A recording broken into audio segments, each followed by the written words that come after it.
Tokyo. One of the tankers that were attacked in the Gulf of Oman was struck by a flying object, the ship's Japanese operator said on Friday, disputing at least part of the account of United States officials who had blamed Iran for the attack.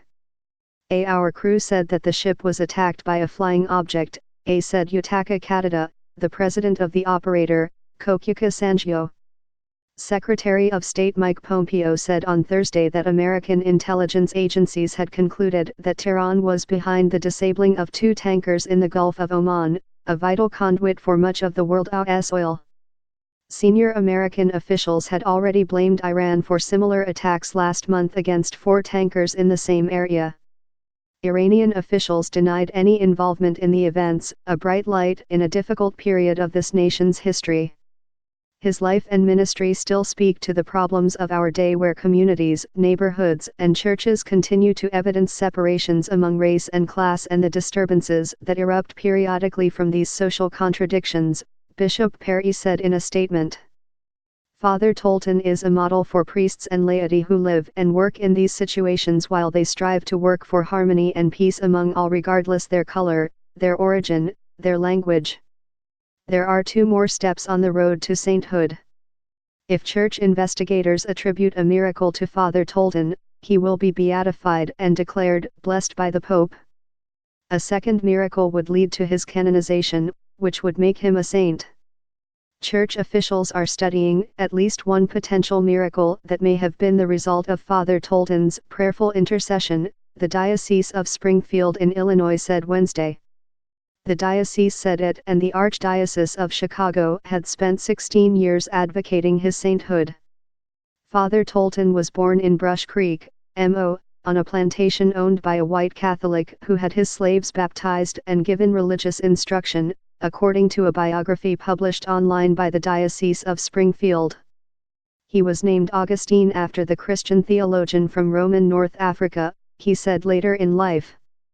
As a child, Father Tolton fled across the Mississippi River one night in a rowboat with his mother and 2 siblings as Confederate soldiers shot at them from the shore.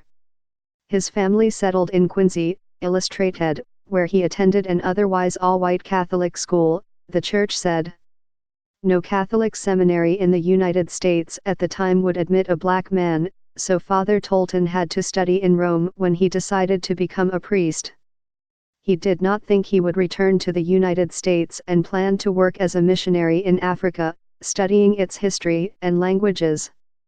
But after he was ordained in Rome at age 31, his plans were scrapped by Cardinal Giovanni Simeoni. Cardinal Simeoni sent Father Tolton back to Quincy. He wanted him to undertake missionary work of a different kind. America has been called the most enlightened nation in the world, the cardinal said, according to the biography. We shall see if it deserves that honor.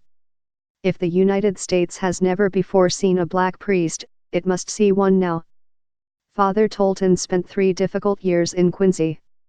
He faced racial hostility, including from a white priest in the parish who used racial slurs to refer to him and convinced the bishop to bar him from ministering to white people. He was later transferred to Chicago, where he ministered to the poor and built the community at St. Monica's Catholic Church, which served African Americans in the city. He died of heat stroke in 1897, the church said. He was 43. Father Tolton was buried in St. Peter's Cemetery in Quincy, in the Diocese of Springfield, which said Wednesday that it was considering erecting a shrine to him. Father Tolton overcame the odds of slavery, prejudice, and racism, to become a humble priest and someone we should model our lives after, said Bishop Thomas John Paprotsky of Springfield. What a source of great pride to have the nation's first black priest and someone who is on his way to sainthood, live and minister in our diocese.